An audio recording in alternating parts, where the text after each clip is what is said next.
I'm Ed Griffin, and it's my privilege today to be talking with James Turk, who is the founder and chairman of GoldMoney. James, thanks for giving me some time. I have some rather personal questions I wanted to ask you, because I know that our subscribers and our members have heard about you, and they want to know more about you as a person. Okay. So we know that you're founder and chairman of GoldMoney. Tell us first, what is GoldMoney? Well, GoldMoney is a very convenient, economical, and safe way to buy and sell gold and silver online. We're based here in Europe. We're storing over $2.1 billion of precious metals that are owned by our customers worldwide. We have customers in 100 different countries. You know, the way I look at it is that, gold has been money for 5,000 years. And the attributes and characteristics that made gold as money in the first place have not been lost. They haven't been destroyed or disappeared. They've just been ignored or forgotten. The reason why the gold price has been rising is more and more people are understanding that those attributes and characteristics of gold are timeless, and more people are seeking gold and silver as a means of preserving their purchasing power. But again, it's still saving as a form of savings, but I think that the technology is there, and it won't be too long before we start using gold and silver as a form of currency as well. Well, I hope you're right, because that's something I would like to see happen also. But a moment ago you mentioned that word safety or security. Yes. And let me be the devil's advocate. Now, we know that we've seen in the past, 20 or 30 years, some organizations have talked about trading gold or silver on the internet or by mail. In other words, they'll hold the gold or silver in a vault, and you have a piece of paper that says that you own it, and then all of a sudden this organization is gone, and therefore the gold and silver is gone too. What makes us think that you're going to be any different? Yeah, that's really a good question. And when I first started, or even before I started GoldMoney, I thought, well, this is in the 1990s. How am I going to get people to send wire money to an internet site? And I thought, well, the answer is I have to build a company that is one that I would do business with. In other words, how would I provide the assurances of integrity to convince me, and being trained financially the way I am, I've been very, very skeptical of financial structures.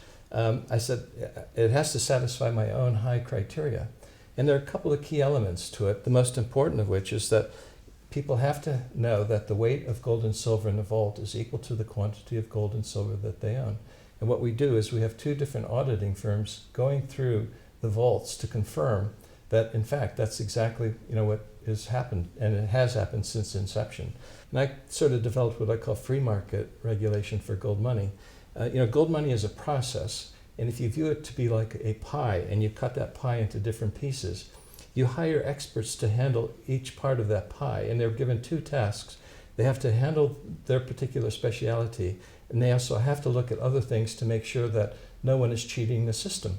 And when you're hiring first-class firms to contribute to the process, what they're different than regulators because they have a bottom-line accountability. With free market regulation, we divided the whole process of GoldMoney up into a variety of different specialities. In other words, we have a server farm, we have different vaults, we actually have two different vaulting companies, insurance, etc. And everybody's looking over this. And then in addition to that, we have two different auditing firms auditing the gold and silver in the vault, as well as confirming that our processes, everything that we represent on the website and in the customer agreement, are working exactly like they're supposed to work. And of course, because it's not a fractional reserve system or anything, people can take their gold out at any time. We have many people who actually redeem their gold for smaller bars and have it shipped to them wherever they happen to live. So it's worked very well. We've launched 10 years ago. And we're safeguarding now $2.1 billion of assets for our customers. Mm-hmm. Well, you actually encourage people to take some of their bullion out, don't you? Yeah. You don't discourage that. No, I don't. I'm a firm believer that when you're talking about gold, there are two types of gold. There's paper gold and there's physical gold. They're entirely different. Physical gold is a tangible asset. It does not have counterparty risk. In other words, you're not exposed to someone's balance sheet.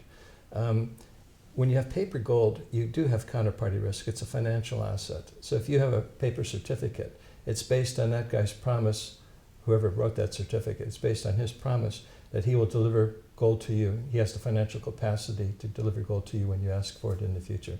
Those are fundamentally different concepts. In gold money, you do not have counterparty risk. You do have a performance risk in the sense that will we perform as we say we do? And that's where the auditors come in to provide this independent third-party verification that everything is working as it's supposed to. These auditors provide, along with the other governance procedures that we follow, the assurance of integrity that your gold and silver are safe. And here's the basic issue. You know, when you're buying physical gold, there are only two ways to do it. You buy it and you store it yourself, or you buy it and have someone store it for you, which is what we do in Gold Money. Now, you may want to store, 5,000, 25,000 in your house or buried in your backyard. But, if you're a wealthy individual, do you want to store $1 million of gold in your basement? Maybe not. It might be hazardous to your health. Yeah, absolutely. And Right. so you have to look for alternatives, which means that professional storage is one way to do it. And when you're looking for professional storage, you have to have the assurances of integrity that your gold and silver are safe. And the only way you can do that is by having this independent third-party verification. Well, okay, that makes a lot of sense, but what about transparency? How can a person know that this is really being done if they're of the skeptical nature? As you said, you are skeptical, and most of us are. These audit reports are available for every customer to read, and they go back to through the history of the company. So I encourage people. You can open a holding, which is free to do, have access to these reports. And read through the reports, and you can see the detailed nature of these reports confirm that all of the metal is there. Mm-hmm. And if somebody wanted to go directly to the auditors, would they be able to do that? I suppose people have. I don't know if the auditors would be able to say much more other than we've completed this report. Here's a copy of it. But yeah, people have to do whatever they need to do for their own due diligence to satisfy themselves that this is something that could perhaps provide a solution, to finding a way to preserve your wealth and preserve your purchasing power. Gold and silver are the way to do that, and making certain that you're having your bedrock asset stored safely and securely is an important part of one's overall portfolio. Well, I'm convinced that you've got a great program. As you know, I'm one of your account holders, and I've introduced your program to others too. And that's something I do with great hesitation because you don't want to be responsible if things go bad. But I feel comfortable with your program. Thank you. But let me ask you the really hard question now. Okay. What is your vision? How can we prepare for the worst case scenario, which would be if these rogue governments decide to start making the holding of gold and silver illegal, or if they start to confiscate private holdings, if they try and move into a warehouse such as yours, Yes. and say, okay, this is the government speaking now, and we're closing you down. What is your plan for that? Yeah. My motto is always hope for the best, but prepare for the worst. Right. And we've even taken that into consideration as we've been building Gold Money. And given the fact that the future is totally unknowable, we can only sort of speculate as to what may or may not happen. But as a consequence, it's hard to come up with what might be the perfect solution because we just don't know how things are going to unfold. But if there is one right answer to mitigate the risks and the uncertainty of the future, I think it's diversification. You have to diversify your gold your physical gold in as many ways as possible. Buy some, store it at home, buy some and store it geographically in different parts of the world, which is what we offer in Gold Money.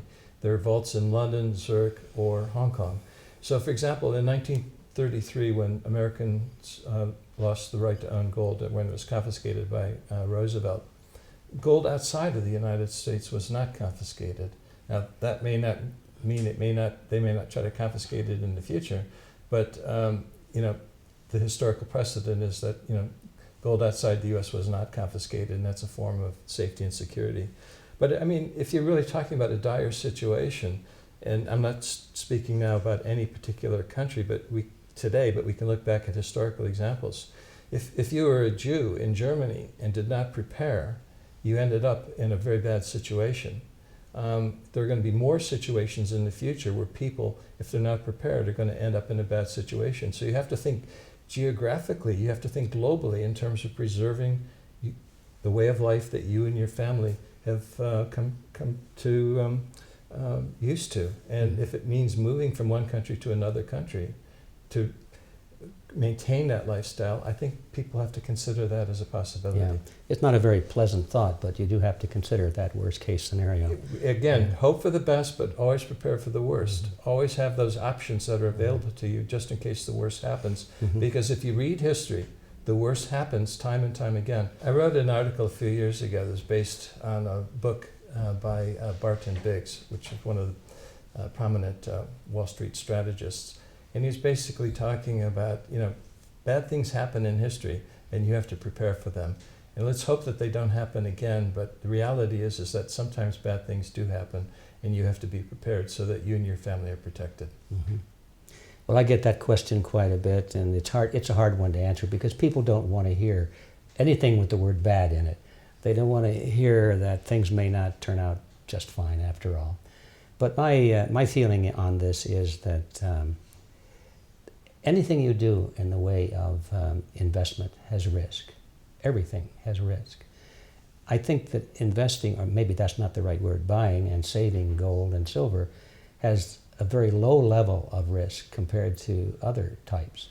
If you keep your wealth is in dollars, let's say, or euros or some other currency, national currency, that's the greatest risk of all. In fact, there's no risk there because you're going to lose it for sure. There's no risk factor. It's gone. Just kiss it off in a matter of time. And if you put it all in one vault, there's a risk. And if you spread it around in different vaults, there's a risk, less. But the bottom line is that the only thing that's greater risk is not to do any of that. Yeah, you're absolutely right. There's another important element too. It's a question of what is a thing's value. You want to accumulate for your portfolio those things that are undervalued and remove from your portfolio those things that are overvalued. And all of my historical models show to me that gold is still very undervalued. Its price has been rising, but don't let that fool you. The price is rising because the dollar is losing purchasing power all of the time. The value of gold is still very undervalued, and therefore it's still worth accumulating, which again is another way of mitigating risks. Accumulate undervalued assets, start getting rid of overvalued assets. At some point in time in the future, the gold you're accumulating now, you're going to be spending. That's right. But that's a few years down the road. Continue to save it, continue to accumulate it. If someone wants to learn more about your operation, where do they go on the internet? Yeah, we're at GoldMoney.com, and I recommend that people just take a look. You can open a holding, which is free to do, and see whether or not it might help you in terms of the decisions that you have to make for your own portfolio. James Turk, thank you for your words of wisdom. We benefit from that. Thank you. Thanks, Ed. It was a pleasure talking to you.